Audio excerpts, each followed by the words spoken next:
I am the public in public health. 1996 is when I really took over the business and then actually made the piercing part my business. So went from being the piercer to owning the piercing part of the shop. And then from that, expanded. I had some experience with public health and with public health nurses because of the work that I did with the youth drop-in center. But I had a knowledge of the health and safety. That was always really important to us. The issue for safety is really important. I mean, people who would never think of sharing needles, having unprotected sex, sometimes don't question if a friend that they trust who has piercings or tattoos of their own is saying, hey, you know what, come over to my house after 5 and I'll pierce your tongue. You know, I know what I'm doing.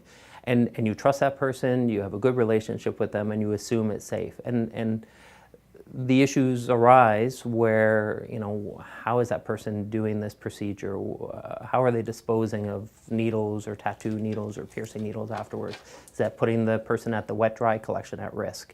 You know, if it's going into the garbage, are things being reused?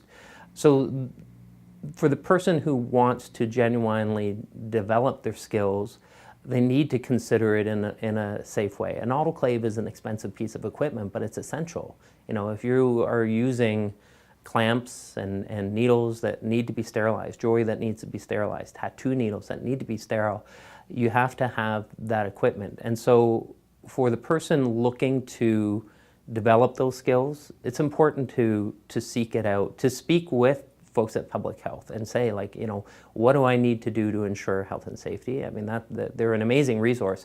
And we'll refer people to public health who are even looking at our shop or considering other shops. And it's hard because you'll get a bias. You may have someone saying, our shop is the best in town, everybody else is horrible. And we say, speak with public health. They can't make recommendations, but they can certainly let you know where the concerns are. They can direct you in a way, provide information for you to be able to make an informed decision for wherever you go.